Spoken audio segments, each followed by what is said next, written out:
안녕하세요. 아산맘TV 아들 셋을 키우는 엄마 작가 이지연입니다. 오늘은 한 권의 책을 소개시켜 드리려고 합니다. 그동안 그림책을 소개시켜 드렸는데, 이제 제가 읽었던 책 중에서 어머님들에게 힐링이 되고 좀 위로가 되고 좀 육아 에너지를 드릴 수 있는 책들을 소개시켜 드리려고 합니다. 그 책은 꼭 육아서나 자녀 교육서에 이렇게 한정 짓지 않고요. 뭐 시가 될 한편의 시집일 수도 있고, 뭐 자기 계발서일 수도 있고, 뭐 육아서일 수도 있고요. 이렇게 좀 장르를 딱 정해놓지 않고 엄마한테 좀 도움이 되는 책들을 제가 소개시켜 드리려고 해요. 그래서 오늘 첫 번째로 소개시켜 드리는 책은 제가 좀 공감이 많이 된 분입니다. 작가님이 아들 셋을 키우시고 있으시고요. 네, 지금도 현재 진행형으로 매일매일 글을 쓰신다고 합니다. 자, 오늘 소개시켜 드릴 책은 바로 짠! 그림책이 있어서 다행이야라는 책입니다. 이거는 그림책을 좋아하시는 분들이라면 한 번쯤 제목을 듣고 알지 않으실까 싶으신데 모르시는 분들도 물론 많습니다. 워낙 요즘에 그림책 에세이가 많이 나오고, 근데 이 책의 특징은 뭐냐면요. 그림책 하면 아이들이 읽는 책이라고 해서, 우리 자신감 없는 아이한테 어떤 그림책을 읽어주면 좀 자신감을 조금 더 얻을 수 있을까? 아니면 자아존중감이 약한 우리 아이한테 어떤 그림책을 통해서 자아존중감, 자신감을 좀 키워줄까? 아니면 자기 표현을 못하거나, 뭔가 학습적인 뭔가 도움을 주고 싶을 때 그림책을 활용하시는 어머님들이 많잖아요. 근데 이 책은 그런 그림책을 소개하는 게 목적이 아닙니다. 100% 엄마 중심, 엄마 제일 주의를 외치는 그 작가님께서 어머님들, 이 집에 누구나 아이를 키우면 누구나 있는 그림책들 있죠. 뭐 어디서 상을 받은 거라든지 아니면 아주 유명한 이름만 들으면 그 작가의 그림책이 아니고 그냥 우리 아이들한테 그냥 편안하게 읽어주는 그 평범한 그림책을 통해서 엄마가 힐링하고 위로받고 에너지를 쌓을 수 있다는 그 점을 담고 있어요. 이분이 그렇게 그림책을 통해서 육아 에너지를 받아서 지금 아들 셋을 키우고 계시거든요. 현재 진행형 육아맘, 다둥맘이십니다. 제목이 좋죠? 네, 이 작가님을 소개시켜 드린다면 지금 12년째 연극예술 강사, 연극 치료사로 활동하고 계세요. 지금 초중고에서 그 교과 과정 안에 1교시부터 6교시, 1교시부터 8교시 안에는 그 교과 과정 안에 미술 체육처럼 연극이 들어갑니다. 이게 16개 분야가 있는데 그중에서 연극예술 강사이신 거죠. 그걸 지금 12년째 하고 계시고 그다음에 장애아이를 키우는 어머님들 대상 혹은 장애를 갖고 있는 성인이나 아동 대상으로 연극 치료도 하고 계세요. 그래서 이분이 아들 셋을 낳고 그 장애 아이 키우는 어머님들 대상으로 연극 치료 세션을 진행할 때 왜 자신이 아들 셋을 갖고 태어나게 했는지 그 이유를 깨달으셨대요. 아주 힘든 그 자폐 행동을 가진 아이를 키우는 어머님께서 이 작가님의 손을 잡고 이렇게 말씀하셨대요. 아드셋 키우느라 힘드시죠? 힘내세요. 선생님, 이렇게, 치료사님, 이러면서 손을 이렇게 잡아주셨는데 그 순간에 아셨대요. 내 존재만으로, 아드셋을 키우는 엄마의 존재만으로도 힘든 엄마들한테 위로가 되고, 이렇게 뭔가 힘을 줄 수 있구나라는 걸 깨달아서, 내가 이래서 아드셋을 키우고 있구나. 내가 왜 아드셋 엄마인지 알겠어라는 거를 깨달으셨다고 합니다. 참 의미 있죠? 네, 하고 이분은 지금도 글을 쓰고 계십니다. SNS 카카오 스토리 엄마의 그림책이라는 채널이 있어요. 그게 2014년 10월 17일 날. 왜 이렇게 잘 알죠? 네, 지금 5년째. 지금 2019년이잖아요. 5년째 계속 SNS로 글을 올리고 계시고요. 그 그림책 이야기는 물론이고 책 이야기, 그다음에 아이를 키우는 육아 에피소드, 공감되는 스토리를 올리면서 구독자를 지금 3만 몇 명 거의 모으고 계신데 이분은 지금 3만 몇 명인 게 중요한 게 아니고 누군가가 자신의 글을 읽어주고 댓글을 달아주고 반응을 보여주고 또 공감을 하고 힐링하는 그 마음 자체가 너무너무 감사하다고 합니다. 네, 앞으로 승승장구하셨으면 좋겠어요. 이 중에서 제가 몇 가지를 소개시켜 드리려고 해요. 페이지 36페이지를 보시면, 이렇게 첫째 아이에게 보내는 메시지가 있어요. 자, 같이 볼까요? 다독맘이라면 좀 한 번쯤 경험하실 거예요. 그죠? 첫째한테 미안한 마음. 이 미안한 마음, 뭐든지 이제 신경이 쓰이지만, 가장 신경질 부리게 되고, 엄마를 가장 기다리고 있지만, 가장 차지를 못하고, 가장 상처받고 있지만, 상처를 가장 표현 못하는 첫째 아이. 근데 엄마는 생각하죠. 모두 엄마 탓이야. 그래서 이 부분을 읽으면서 되게 공감을 했는데, 이분이 이렇게 제가 갖고 왔어요. 이분의 명함입니다. 근데 이분의 명함이, 이 글씨, 작가님의 이름이 이지연인데요. 이지연이라 이 글씨를 첫째 아이가 입학하기 전에, 초등학교 입학하기 전에 첫 번째로 쓴 엄마 이름이라고 합니다. 자세히 보여드릴게요. 이렇게 있어요. 보이시죠? 네. 아이에 대한 마음이 느껴지시죠? 첫째에 대한 미안함. 근데 이분은 지금 5학년이 됐는데 첫째 아이가 그래도 미안함이 없어지지 않고 좀 쌓이는 기분이라고 하세요. 이렇게 막 아는데, 마음은 정말 아는데, 이 몸이 첫째한테 많이 가지 않는 거죠. 네, 이렇게 막내가 7살, 둘째가 10살, 첫째가 12살이라고 합니다. 첫째 아이가 이 책을 읽고 그랬다고 해요. 이분한테, 작가님한테. 내가 엄마 이랬어, 어렸을 때. 그러니까 모르는 자기의 어린 시절이 책에 온전히 담겨 있거든요. 그래서 첫째 아이를 보면서 이 책을 내게 참 잘했다라는 생각이 드셨다고 합니다. 자, 이제 우리가 또 볼 페이지는 바로 73페이지입니다. 73페이지는 어떤 이야기가 담겨 있냐면요. 엄마답다는 것이라는 주제로 이제 이 작가님이 좀 머리가 긴 편이세요. 네, 이렇게 보이시죠? 제가 말씀드릴게요. 머리가 긴 편이신데 되게 말을 많이 들으셨대요. 에이, 키우는 엄마가 머리도 길고 말이야. 뭐 질끈 묶고 다녀야 되는데 그냥 자르지 뭐 그러는데 이분은 어렸을 때부터 고등학교 때부터 계속 머리를 길러왔기 때문에 긴 생머리를 유지하셨는데 그냥 그게 편해진 거죠. 짧은 머리보다 안 뻗치고 그냥 질끈 묶으면 되고 똥머리 하면 되고. 근데 이제 엄마가 되면서 이 긴 머리가 지적의 상대가 되고 뭔가 애엄마스럽지 않다는 그런 고정관념과 선입견 속에서 좀 고민하셨대요. 아, 엄마라서 머리를 잘라야 되나? 갓난아이가 있는데 머리 길면 안 되나? 그래서 그렇다면 머리가 길면 안 되면 엄마는 하이힐도 신으면 안 되고요. 짧은 치마도 이제 못 입어요. 달라붙는 나시티? 그것도 안 되겠죠. 반지? 목걸이? 귀걸이? 엄마가 할 수 있나요? 아이가 땡기면요? 아이가 입에 먹으면요? 빨면요? 이렇게 하나하나 하다 보면 그럼 아이의 엄마는 도대체 어떤 모습이어야 되느냐. 머리 질끈 묶거나 짧게 치고 운동화에 아주 편안한 운동복 차림? 하면 얼굴 화장도 하면 안 되겠네요. 아이가 얼굴 만져서 입에 넣을 수 있으니까. 이러이러한 걸 겪으면서 이 작가님 생각하실 때면 진짜 나의 모습은 뭐냐. 엄마인 나 말고. 까먹으신 거죠. 아이 셋을 키우면서. 도대체 나의 모습은 뭐냐. 나의 정체성. 내가 좋아하는 건 뭐였지? 좋아하는 옷은? 좋아하는 패션 스타일은 뭐였지? 이거를 완전히 한순간에 엄마로서 결혼 전에 어떻게 하고 다녔는지 어느 날부터 이제 생각이 안 나기 시작한 거죠. 자, 엄마니까 그러면 안 되라는 말 우리도 엄마인 저희도 되게 많이 하지 않나요?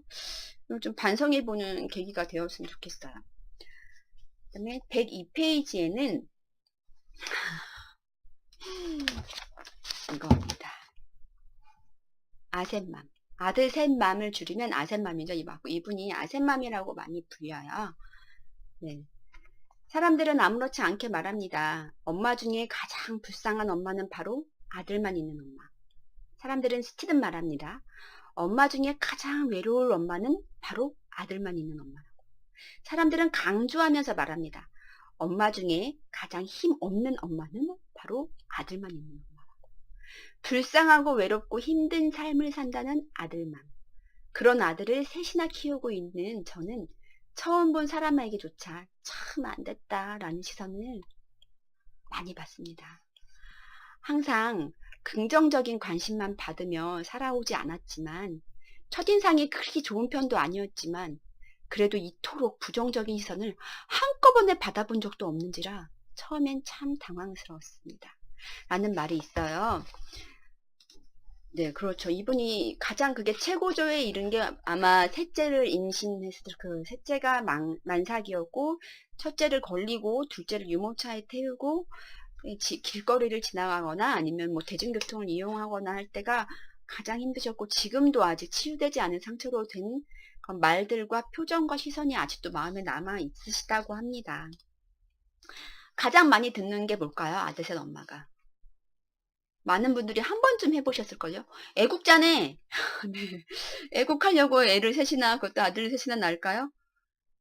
애국자라는 말 자체가 굉장히 뭐라고 그러죠? 어떻게 보면 여자한테는 좀 폭력적인 말이 될 수도 있을 것 같아요. 성차별? 과연 우리는 애를 낳는 기계인가? 그 다음에 듣는 거. 애국자네. 그 다음에 목매달. 목매달겠다, 엄마가. 재수없다. 네, 그 말 듣습니다. 네. 저도 아들 셋이라서 알아요. 네. 그 다음 듣는 말이 아들 다 소용없다. 네. 과연 소용없으려고 우리가 뭐 소용 있으려고 키우겠습니까? 네, 내 아들이니까, 내 아이니까, 소중하니까 키우는 거죠. 근데 어르신들도 그 마음을 모르는 게 아닐 텐데. 아, 네, 좀 씁쓸하긴 합니다. 자, 여기에, 또 이런 말이 있습니다. 이거는 이 책에 좀 슬로건처럼 쓰인 말이기도 해요. 페이지입니다. 괜찮지 않습니다. 엄마는 누구나 괜찮지 않습니다. 딸맘도 괜찮지 않고 아들맘도 괜찮지 않습니다. 외동맘도 다동맘도 괜찮지 않습니다. 형제맘, 남매맘, 자매맘도 괜찮지 않습니다. 아들 셋맘이라서 괜찮지 않은 게 아니고 그저 엄마라서 괜찮지 않습니다. 하지만 엄마들은 괜찮다고 말하고 싶습니다. 괜찮지 않은 만큼 괜찮아지는 행복을 느끼고 괜찮지 않은 만큼 괜찮아지는 힘을 주는 존재가 있고 괜찮지 않은 만큼 딱 그만큼 괜찮아지는 시간을 선물 받기 때문입니다. 어머니들은 아실 거예요. 네, 힘든 만큼 아이들이 주는 행복한 시간도 분명히 존재하거든요. 딱 그만큼인 것 같아요. 더 많지도 적지도 않은. 내가 힘든 만큼 딱 그만큼 내 아이가 주는 행복, 남편이 주는 행복, 가족이 있어서 느껴지는 행복이 있으실 거예요. 아들 셋 엄마도 그렇지 않을까요? 힘든 만큼 아들 셋이 주는 행복도 3배니까 버티고 지금까지 이렇게 책을 내고 살아가시는 거겠죠? 자, 어느 날 이분의 아이가 이렇게 질문했대요. 엄마는 뭐가 되고 싶어? 그래서 근데 다른 엄마들 뭐라고 하시겠어요? 아이가 엄마 뭐가 되고 싶어? 꿈이 뭐야? 이렇게 물어보면 엄마는 엄마야. 엄마는 엄마가 됐잖아. 엄마 어른이야. 네 꿈이나 생각해. 이렇게 말하시겠어요? 이분은 이렇게 말씀하셨대요. 엄마는 작가가 되고 싶어. 글 쓰는 작가. 지금도 매일 뭔가를 쓰는데 아직 작가라고 하기엔 좀 뭔가 부족해. 엄마는 꼭 작가가 될 거야. 눈물 나려고 그래. 이분 작가가 되셨잖아요? 그래서 이렇게 하셨네요. 이거는 참. 아이고. 지금도 저는 꿈을 이루기 위해 달리고 있는데 정말 제가 쓴 이 글이 책으로 엮어져 세상에 나올 수 있을까요? 누군가가 제가 쓴 책을 살펴보고 직접 사기도 할까요? 쓰면서도 이분은 이게 정말 이래 글이 진짜 책이 될까? 이렇게 계속 물음표, 느낌표, 물음표, 느낌표 될 거야? 될까? 막 이렇게 왔다 갔다 하신 거죠. 그래서 이렇게 말씀하셨네요. 지금 이 글을 보고 계시는 이름 모를 여러분의 손에 들려 있다면 책이 나와서 여러분의 손에 들려 있다면 지금 당신은 아들 셋 엄마가 꿈을 꾸고 이루고 있는 모습을 직접 목격하고 계시는 겁니다. 네, 목격자가 되는 거죠. 이분 정말 꿈을 이뤘네? 이렇게. 네, 그렇습니다. 이분은 글을 언제 쓰셨냐면 처음에는 이제 아이들을 이제 재우고 쓰겠죠. 많은 엄마들이 뭔가를 하고 싶으면 아이들이 잠수해. 고요한 밤에. 근데 어느 순간부터 아이가 잠든 후에 써야지, 뭐 해야지, 만들어야지, 준비해야지 하다 보면 눈을 뜨면 아침이야. 이런 경험이 있으시죠? 되게 아침에 일어나면 기분이 나쁘고 억울하고 뭔가 안타깝고 막 왜 잤지? 이분도 그러셨대요. 근데 가끔 이제 잠이 안 오는 날 이제 4시, 3시쯤 깨면 이제 그때부터 글을 쓰시곤 하는데 가장 많이 한 거는 이분은 이제 아이들 학교 보내고 어린이집에 등원시킨 다음에 집으로 오지 않고 바로 동네 카페로. 집에 막 설거지거리 있고 청소거리 알죠? 하고 깔끔하게 나오고 싶지만 그러면 엄마들은 안 돼요. 왜? 자꾸 청소 조금 하고 누워 있다가 설거지 조금 하고 좀 전화 통화하다가 좀 텔레비전 보다가 이렇게 되면 거의 반나절 한나절에 가거든요. 그럼 저도 느낌적인 느낌 알아서 그냥 바로 아이들 나가면 바로 그냥 동네 카페 가서 오전 시간 글을 쓰시거나 하셨다고 합니다. 이분의 에피소드가 있는데요. 이분이 이제 책 만들기 전에 마지막으로 이제 손을 보고 마지막 원고를 넘길 때 그 카페에서 이렇게 막 마지막 이제 이걸 넘기면 정말 책이 만들어져 하면서 마지막 그 책 원고를 살피고 있을 때 좀 울컥하셨어요. 이게 진짜 마지막이구나 막 이렇게 책 나오기 전에 내 원고를 마지막으로 보는 순간이구나 하고서 작업을 하시는데 동네 엄마가 이제 막내 친구 엄마가 어머 자기야 여기서 뭐해 하면서 온 거죠. 근데 난 그냥 일하고 있어 하는데 그분도 모르게 이렇게 그 작가님 눈에 눈물이 한가득 고인 거예요. 흐르진 않았지만 막 뭐가 막 그랬던 거예요. 이걸 막 뭐라고 그래야지? 글썽글썽 했던 거죠. 그리고 그 엄마랑 헤어지고 나서 이제 책이 이제 세상에 나오고 나서 이제 그 엄마한테 선물을 했대요. 그 카페에서 만난 엄마한테 실은 자기야 나 그때 자기 만났을 때 이 책 원고를 마지막으로 보고 있었을 그 순간이야. 나 그때 되게 마음이 울컥했었다 했는데 그 엄마가 이렇게 말씀하셨대요. 자기야 나 알고 있었어. 자기가 뭐 하는 줄. 표정에서부터 뭔가 울음이 막 쏟아져 나올 것 같아가지고 제가 그냥 지나가면서 이 작가님이 자기야 이제 책 나올 것 같아 라고 말하는데 그 순간 자기는 알고 있었대요. 지금 이 애기 엄마가 뭘 하고 있구나를 느낌적으로 아셨대요. 지금 아주 감동의 순간을 지금 하고 말하고 싶었는데 그분도 그 시간을 방해하고 싶지 않아 모른 척 지나가는데 알고 있었다고 합니다. 그 작가님의 마음을. 그 두 분이 좀 심적으로 많이 의지가 됐다는 그런 말씀을 들었어요. 이분의 책 중에서 제가 글씨로 한번, 제가 글씨 쓰는 걸 좋아하는데 한번 또 써봤어요. 이거 한번 마지막으로 읽어드리고,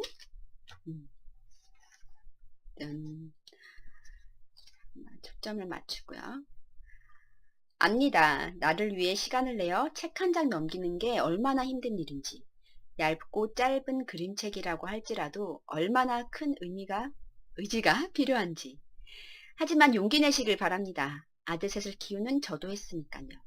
한 권, 두 권 읽으며 그림책 속 이야기들에 공감하다 보면 알게 될 겁니다.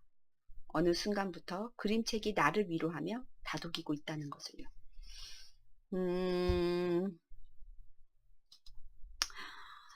이분의 마음은 그럴 것 같아요. 이 책의 존재만으로도 이분은 너무 행복할 것 같고, 두 번째 책도 좀 많이 잘 됐으면 좋겠고요. 잘 된다는 게 많이 팔리는 것도 중요하지만 많은 분이 이분의 책을 읽고 좀 위로받고 공감하고 이걸 좀 나누고 싶은 마음이 크실 것 같아요. 그리고 이분은 지금 그림책도 내고 싶은 욕심도 있다고 합니다. 욕심인데 그림책을 많이 읽다 보니까 이제 좀 그런 그림책 쓰고 싶은 마음이 드셨나 봐요. 지금 두 번째 책이 될지 그림책이 될지는 아무도 모르겠지만 응원드리고 싶어요. 모든 꿈꾸고 있는 작가님을 응원합니다.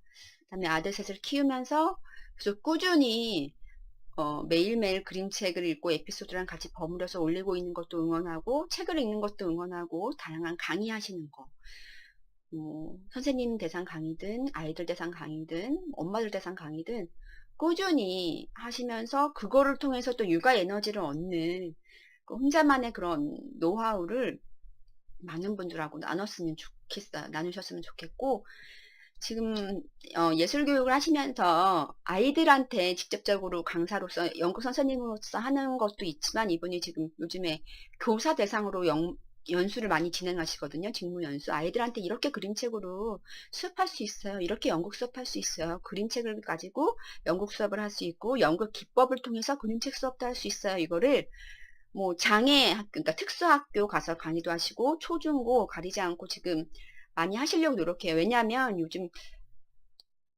그런 예술 수업을 좀 아이를 키우다 보니까 내 아이도 이런 수업을 받았으면 좋겠다는 마음이 큰데 정작 그 작가님은 자기 아이가 다니는 학교에 절대. 그다음에 아이 대상으로 하는데도 자꾸 생각이 나시나 봐요. '내 아이도 이런' 내가 자기 자신이 하지만 '내 아이도 이런 교육을 받았으면 좋겠다.'라는 마음이 있어서 좀 많이 전파하고 있다고 합니다. 많이 응원해 주시고요. 되게 신기한 게 웃기다. 요게 이렇게 아이고 요게 맨 처음에 요거 있죠. 여기 요 사진 보이시죠? 짠. 이렇게 초점 예. 요 사진의 옷과 이 옷하고 똑같죠? 너무 신기해요. 이 작가님하고 옷이 똑같아요. 머리 스타일도 똑같죠? 신기합니다. 네, 제 책입니다. 아유, 첫 번째로 한번 연습 삼아 찍어 봤습니다. 많이 사랑해 주시고요. 음 열심히 썼습니다. 네, 너무 소중한 첫 번째 책이라서 제가 첫 번째로 책 소개를 영상을 찍어 보고 싶었어요. 제가 많이 까불었죠? 봐주셔서 감사하고요. 그림책이 있어서 다행이야처럼 여러분들이 제 아셋맘TV를 구독해 주시고 봐주셔서 너무너무 감사드리고 다행입니다. 지금까지 그림책이 있어서 다행이야 작가 이지현, 아셋맘TV의 이지현이었습니다. 크크크 감사합니다.